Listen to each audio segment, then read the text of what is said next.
আজকে ছিল চারমুখী প্রদীপ জ্বালানোর দিন। তো ২৯শে মার্চ। তো সেটাই করা হয়েছে।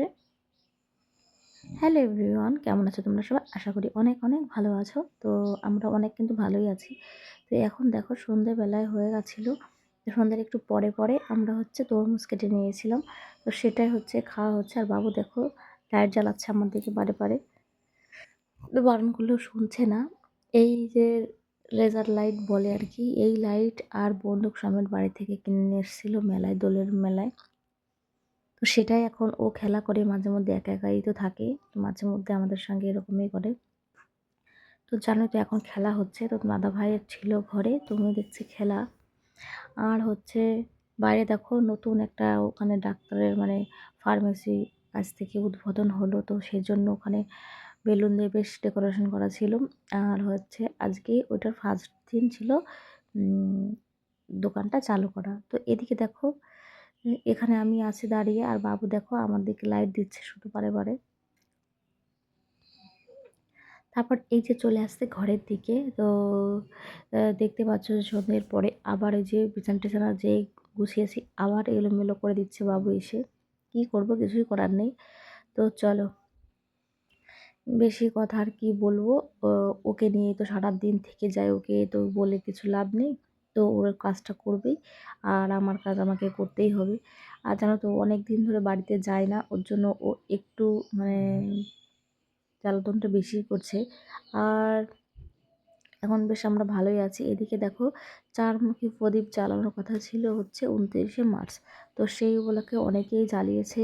আর শনিদেব যেহেতু ওনার গ্রহটা চেঞ্জ করে অন্য গ্রহতে যাচ্ছে, আরও অনেক বিশেষ ভালো অমাবস্যা ছিল, আরও কারণ ছিল। তো এদিকে দেখো উপরে দিদিভাইরা ওখানে বাইরে দিয়েছিল প্রদীপ, আর আমি দিয়েছিলাম যেহেতু ওনরা বাড়ি মানে বাইরে দিয়েছে, আর আমি আমার ঘরে যেই ঈশান কোণে এই জায়গাটাই দেওয়া হয়েছে আর কি। ওনাদেরও যেই জায়গাটা দেওয়া হয়েছে আমাদেরও সেমই, কিন্তু আমারটা একটু ভেতরে, ওনারটা বাইরে। তো এদিকে দেখো এটা পরের দিন সকালবেলার শ্যুট। তো সকালবেলায় দেখো বাবুর জন্য ম্যাগি বসে দিয়েছিলাম, রান্নাবান্না হচ্ছে। আর তোমার দাদাভাই তো বাজার করে নিয়ে এসে, আর যেদিন বাজার নিয়ে আসে সেদিন একটু অনেকটা দেরি হয়ে যায় রান্নাবান্না করতে। এদিকে দেখো বাটা মাছগুলো ছিল, আর আজকে নিয়ে এসেছিলো বোয়াল মাছ, আর এই যে শিঙি মাছ, আর ওগুলো কি মাছ বলে আমি জানি না। আমি ভেবেছি ঝায়া মাছ, কিন্তু ঝায়া মাছ ছিল না, এটা অন্য কোনো মাছ ছিল। তারপর দেখো মাঝে রান্নাবান্না হয়ে গেছে, সেটাই তোমাদের সঙ্গে শেয়ার করছি। এই যে আলু কলা দিয়ে উচ্ছে দিয়ে তোমার বেগুনও দিয়েছিলাম, তাই দিয়ে শিঙি মাছের ঝোল, আর ওদিকে বাটা মাছের পোস্ত, সর্ষে পোস্ত।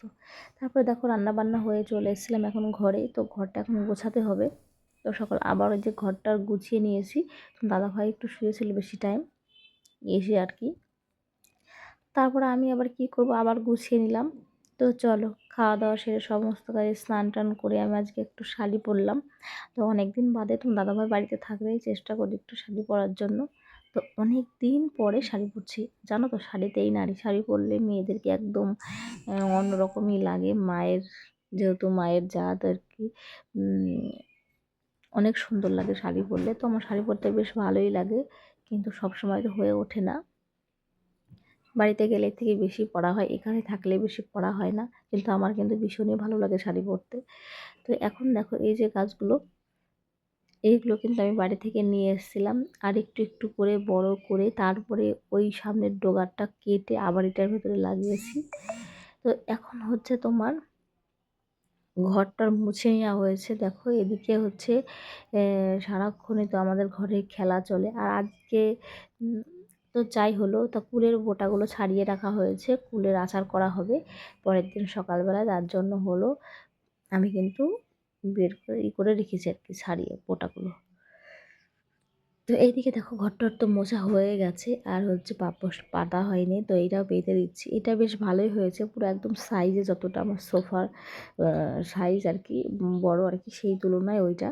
এখন দেখো ইন্ডাকশানটা রান্নাই করা হয়নি কেনার পরে। তো আমি বের করে রেখেছিলাম যেহেতু বাবা আছে, আর বাবু ওটা নিয়েও খেলা করছে এখন। তো দেখি রান্না করবো। দাদাভাই যেহেতু বাড়িতে আসে, ঈদের ছুটি এই দুদিন, তো এর মধ্যে একদিন রান্না হবে। তোমাদের সঙ্গে শেয়ার করবো। আর অনেক জামা কাপড় কাচা হয়েছে, তার ভিতরে এগুলো এখনও ছিল, ওগুলো সকালে। আর এইদিকে দেখো সমস্ত বাসন টাসন কিন্তু আমার ধোয়া কমপ্লিট। এখন হচ্ছে ঝুড়িতে করে রাখবো আর কি তুলে।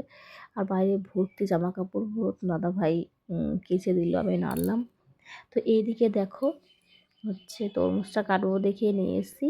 আর তরমুজটা না ভীষণই মিষ্টি ছিল। আর এই সমস্ত বাসন ধোয়া হয়ে গেছে মাজা, এখন হচ্ছে তুলে রেখেছি। তরমুজটা কেটে নিয়ে এখন হচ্ছে ঘরে নিয়ে যাব, সবাই মিলে একসঙ্গে খাবো। তো তরমুজটা কিন্তু বেশ ভালোই ছিল, একদম মিষ্টি। আর তরমুজ খেতে কিন্তু এই গরমে ভীষণই ভালো লাগে। আমার কিন্তু খুব ভালো লাগে। তোমাদের কার কার ভালো লাগে জানি অবশ্যই। আর গরম মানে একটু ফল খাওয়া, তার মধ্যে তরমুজটা তো একটু কমন আছেই। এই প্লেটটা দেখেছো, এই প্লেটটা কিন্তু আমার খুবই পছন্দের। এটা হচ্ছে বিশাল থেকেই নিয়েছিলাম।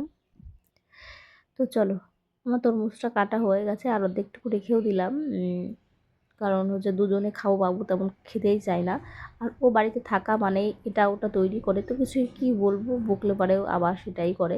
তো কিছুই করার নেই, করুক যেটা ভালো লাগে। তারপরে এই যে একটু সন্ধ্যা হয়ে গেছিলো, চা কফি করে নিয়ে এসেছিলাম।